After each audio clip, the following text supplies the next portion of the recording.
எனக்கு தெரிஞ்ச வரை கருணாநிதி அவர்களை தீய சக்தி தனக்கு துரோகம் இழைக்கப்பட்டிருக்கு என்றுதான் புரட்சி தலைவர் அந்த இயக்கத்தை கேட்டாரு. அவர் உயிரோடு இருந்தவரை அதுதான் ஒண்ணு நிறைவேறாம போயிட்டு. அதனால ஆர்எஸ் பாரதி அவருக்கு தகுந்த மாதிரி எதை வேணாலும் பேசிக்குவாரு.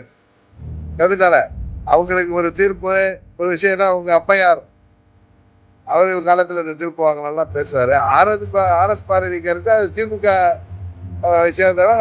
அவங்க கட்சிக்கு சேர்ந்த மாதிரி பேசுவாரு. தொண்டர்களுக்கோ பொதுமக்களோ யாருக்கும் உயிர் சேதம் ஏற்படக்கூடாது என்பதற்காக செய்யப்பட்டிருக்காங்க. எல்லா கட்சியும் பின்பற்ற வேண்டும். முதலமைச்சருக்கு அப்படி பின்பற்றப்படவில்லை என்றால் நீதிமன்றத்தில் போய் நம்ம வேற எதிர்கட்சிகள் சும்மா இருக்க மாட்டாங்க.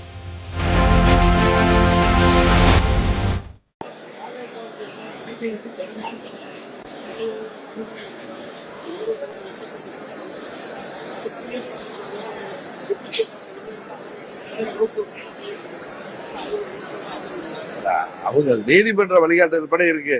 அதனால ஆளுங்கட்சி தரணும் எதிர்கட்சிகள் சும்மா இருக்க மாட்டாங்க.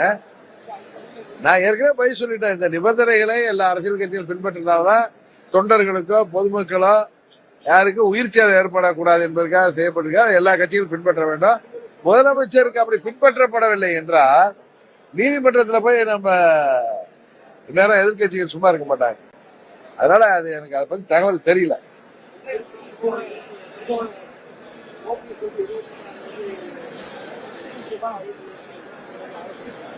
இல்ல அவர் என்ன அறிவிப்பு பண்ண போறாருன்னு எனக்கு தெரியல. இல்ல தேவையான விஷயங்கள்ல நாங்க 2 பேரும் பேசிக்கலாம் செய்வோம். அதே தொடர்புல இருந்தா டெய்லி 24 பேரும் பேசிட்டு இருக்க வேண்டிய இது வரைக்கும் அது நல்லா சார்.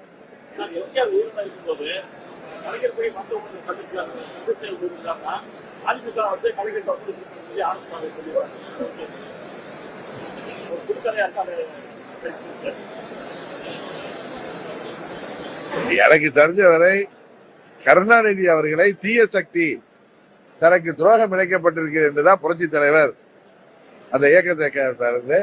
அவர் உயிரோடு இருந்தவரை திரு கருணாநிதி அவர்கள் முதலமைச்சராக முடியாமல் ஒரு நிலையை உருவாக்கி சென்றார். அவர் மரணத்துக்கு அப்புறம் எங்க கட்சி பிரிஞ்சதுனாலதான் அவர் 2 ஆண்டு ஆட்சியிருந்தா திருப்பி அம்மா அவர்கள் தலைமையில எல்லாம் ஒன்றிணைந்ததும் அம்மா அவர்கள் புரட்சி தலைவர் இடத்துல இருந்து திரு கருணாநிதி அவர்களை கடுமையாக எதிர்த்து வந்தார்கள். எனக்கு தெரிஞ்சு நான் கேள்விப்பட்டது பிஜு பட்நாயக் அவர்கள் அப்பொழுது முயற்சி செய்ததாக சொன்னார்கள். அதுதான் ஒண்ணு நிறைவேறாம போயிட்டு. அதனால ஆர்எஸ் பாரதி அவருக்கு தகுந்த மாதிரி எதை வேணாலும் பேசிக்குவாரு. கவிதால அவங்களுக்கு ஒரு தீர்ப்பு ஒரு விஷயம்னா அவங்க அப்பையார் அவர்கள் காலத்துல இந்த தீர்ப்பு வாங்கலாம் பேசுவாரு. ஆர்எஸ் பாரதிக்கு இருக்கு அது திமுக சேர்ந்தவர். அவங்க கட்சிக்கு சேர்ந்த மாதிரி பேசுவாரு. அவர் ஏன் இன்னும் சொல்ல போனா கருணாநிதி அவர்களே புரட்சி தலைவர் தலைமையில கட்சியில இணைஞ்சிருக்கலாமே. தனது புரட்சி தலைவர் நீக்கியது தவறு, மக்கள் தீர்ப்பு புரட்சி தலைவருக்கு சாதகமா இருக்குன்னு சொல்லி அவர் கூட இணைஞ்சிருக்க வாய்ப்பு இருக்குன்னு யாரோ ஒரு மூத்த நிர்வாகி சொல்லலாம்ல. அதிமுக சேர்ந்தவங்களா புரட்சி தலைவர் தொண்டரா. அதனால அவர் பேசுறதெல்லாம் நம்ம பெருசா எடுத்துக்க வேண்டாம். செய்திகளை உடனுக்குடன் தெரிந்து கொள்ள கீழ்கண்ட கேபிள் மற்றும் டிடிஎச் நெட்வொர்க்குகளில் எம்நாடு செய்தி தொலைக்காட்சியை காணுங்கள். பாதகம் செய்பவரை கண்டால் நாம் பயம் கொள்ளலாகாது பாப்பா. மோதி மிதித்துவிடு பாப்பா, அவர் முகத்தில் உமிழ்ந்து விடு பாப்பா. அண்மை செய்திகளை உடனுக்குடன் தெரிந்து கொள்ள இணைந்திருங்கள் எம்நாடு தொலைக்காட்சியுடன்.